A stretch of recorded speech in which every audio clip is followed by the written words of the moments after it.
with a headline inflation of 23.8% compared to an inflation rate of 23.2% at the end of 2023.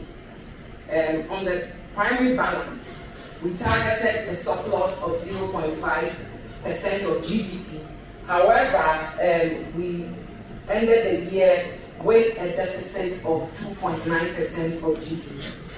And this was also up from the deficit of 0.2% of GDP recorded at the end of 2023. On exchange rates, the CD depreciated by 19.2%, down from an earlier depreciation of 27.8% in 2023. Now, more generally, we would say that we saw some improvements in economic performance, particularly related to growth. However, the recovery was gradual, and if you compare this to the peak of the crisis of 2022 and 2023, that puts what I'm saying into context, that growth gradually rebounded in 2024. Now, you will also note that we still realize that there was some still macroeconomic instability because inflation still remained high above the target that we have set for ourselves. That was 15%, but we paid 23.8%. And there were still some underlying vulnerabilities because we also continue to see significant depreciation of the currency.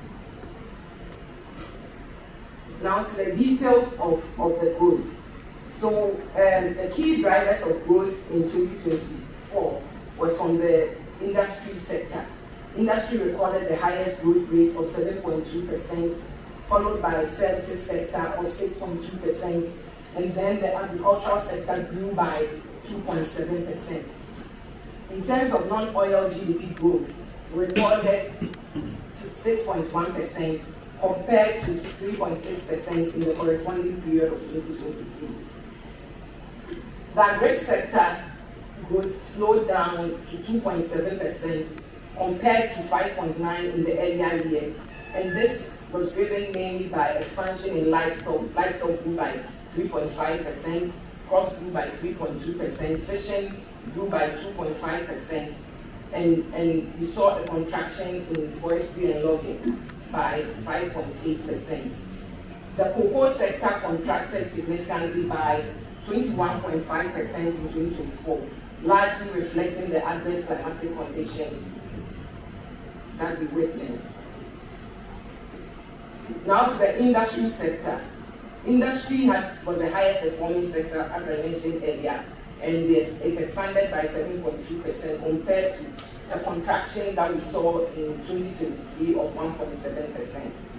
Construction itself also contracted by, grew by 9.6%, and the mining sector grew by 9.4%, and these two were the main drivers of growth in the industry sector. Output in the manufacturing and electricity subsectors expanded by 3.9% and 2.0% from 0.9% and 10.8% in the previous year respectively. The services sector grew by 5.9% in 2024 compared to 5.7% in 2023, and this was driven mainly by the communication and information and communication subsector, which had the highest growth of 15.8%, followed by the financial and insurance activities of 7.8%, transport and storage grew by 5.8%, and accommodation and food services activities grew by 4.8%. Wholesale and retail trade was the least over there, and that growth was 3.6%.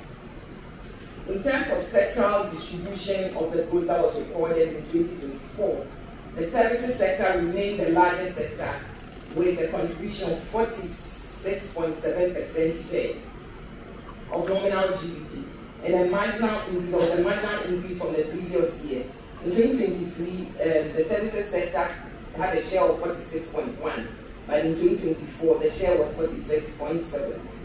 The industrial sector also followed with a share of 31.3%, and this also moderated from 31.5% in the previous year. The agricultural sector saw a marginal decline in terms of share from 22.4% that was recorded in 2023 to 22.0% in 2024. So clearly, the services sector took the greatest chunk of the share of GDP growth.